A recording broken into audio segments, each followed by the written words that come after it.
Bonjour Franklin. Bonjour Laurence.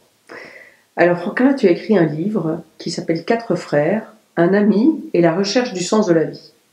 Tu es le frère de David qui est parti maintenant il y a près de 5 ans. Et c'était une épreuve pour toi, une véritable expérience qui a été l'occasion de te demander pourquoi attendre que la vie bascule pour prendre conscience qu'est le miracle de la vie. Absolument. D'abord, merci de m'avoir sur Oltomé, qui est un blog que j'aime beaucoup. Mon frère David Servan-Schreiber était l'aîné d'une fratrie de 4. Nous étions très proches, très unis. Et il est tombé malade d'un cancer alors que c'est une résurgence en fait de sa tumeur. C'est ça qui était intéressant, c'est-à-dire que c'était prévu. On savait que ça pouvait revenir.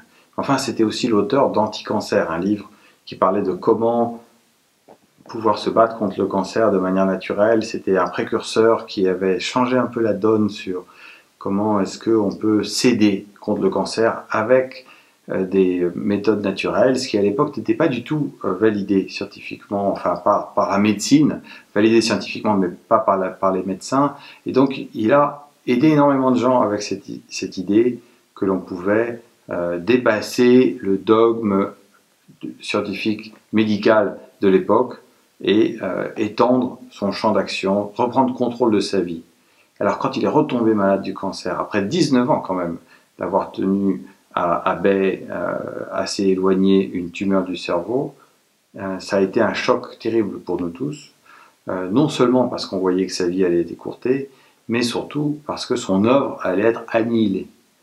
Et donc ça m'a posé la question, donc je ne me suis pas posé la question tout de suite, parce qu'on s'est évidemment plongé dans l'aide à notre frère, tous les trois qui pouvions aider notre frère, donc la fratrie s'est retrouvée autour de lui, puis la famille aussi, les cousins et les amis, enfin ça a été une espèce de grand élan de solidarité fraternelle.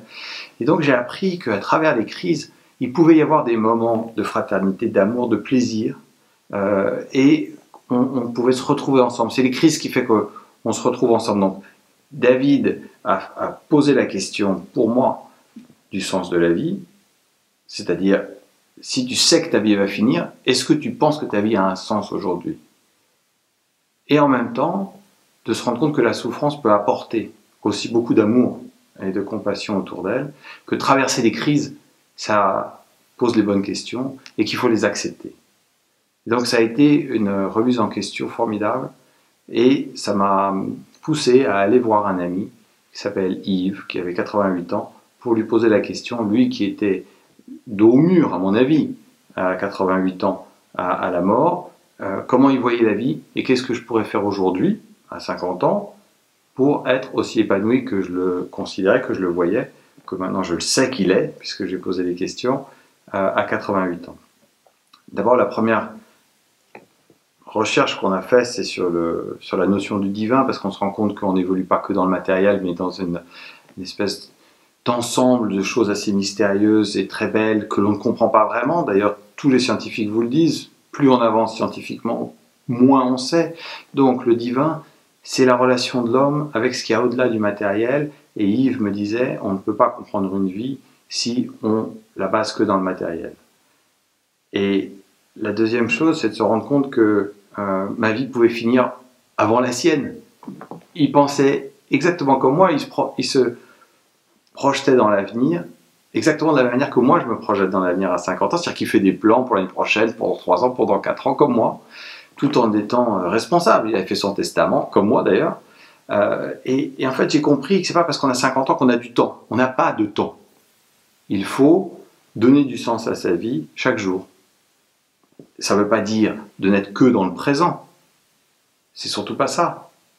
Il faut être dans le présent et être dans l'avenir en même temps. C'est ça, construire une vie. Mais il faut que chaque action que l'on fasse ait du sens dans l'instant, dans la continuité de sa vie, et sachant qu'elle peut s'arrêter du jour au lendemain. Comme pour Yves, qui a 88 ans, on pense qu'il va mourir plus vite que moi, mais la mort de mon frère à 50 ans m'a prouvé le contraire.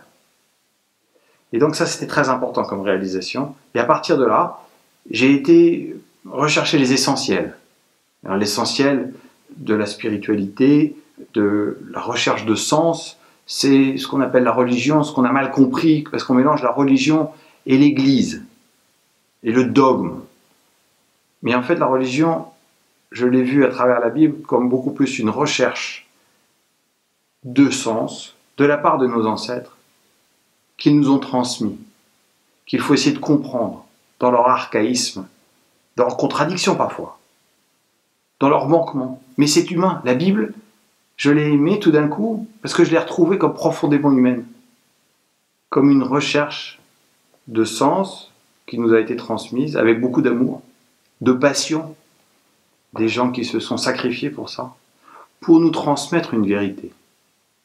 Donc j'ai été la chercher dans son historique, pas juste dans les paroles de l'Évangile, dans l'histoire de l'Évangile et de la Bible. Et c'est ça qui a été fondamental et formidablement intéressant, parce qu'on se rend compte que c'est quand même les bases de notre culture, ce qu'on appelle judéo-chrétienne. Et alors on pense que c'est que la Bible. La Bible n'est que l'aboutissement d'une réflexion historique, qui est sur le sens. Et c'est dommage de ne pas aller chercher dans ce que les ancêtres ont voulu, avec tant de passion et tant d'amour, nous transmettre. Et j'ai voulu évidemment ancrer ça dans ce qu'il y a de plus scientifique aujourd'hui, c'est-à-dire non seulement les sciences dures de la physique, du Big Bang, pour savoir qu'est-ce que c'est la vie dans l'univers, ça veut dire quoi la vie dans l'univers, c'est quoi la vie en général dans la biologie, mais aussi les études de psychologie que j'ai retrouvées de Harvard, que j'ai retrouvées de l'université de Chapel Hill, des études extraordinaires qui nous expliquent comment trouver le sens de la vie plus simplement, plus facilement, comment aller à l'essentiel. Et à la fin, je fais un grand panorama pour comprendre que le sens de la vie, effectivement, c'est quelque chose qui s'inscrit dans la recherche de sa présence dans l'ensemble du monde, pas seulement matériel.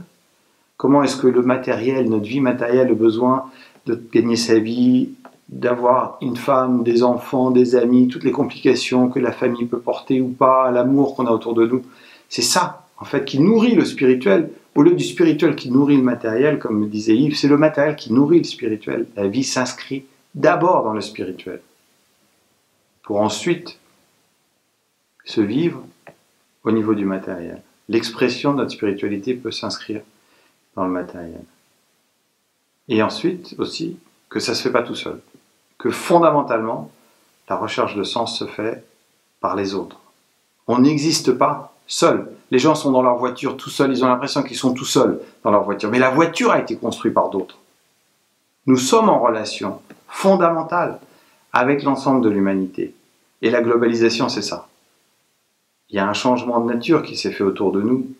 Plus de globalisation, des changements écologiques, plus de démographie et du monde partout. La technologie a changé.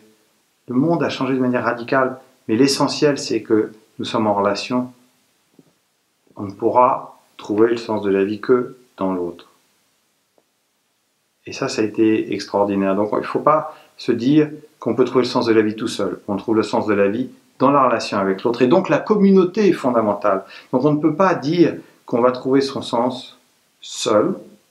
Donc il faut s'impliquer au niveau de la communauté et il faut être avec une communauté de valeurs qui permet d'aller de l'avant ensemble, de la même manière. Pourquoi ? Pour affronter les problèmes écologiques, pour affronter les problèmes technologiques, pour affronter le manque de sens. Et c'est ça que j'ai compris à travers l'accompagnement de mon frère, c'est que dans les difficultés, on se pose les vraies questions.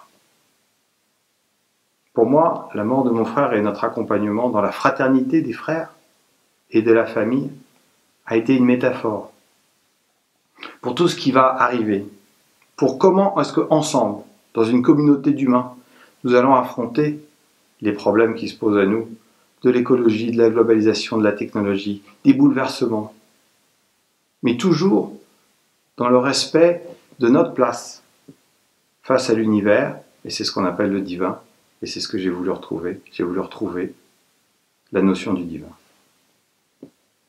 Je te remercie infiniment, Franklin. Merci pour ce très beau témoignage. Merci, Laurence. Et ce très beau livre que j'encourage tout le monde à lire. Merci, Franklin. Merci, Laurence.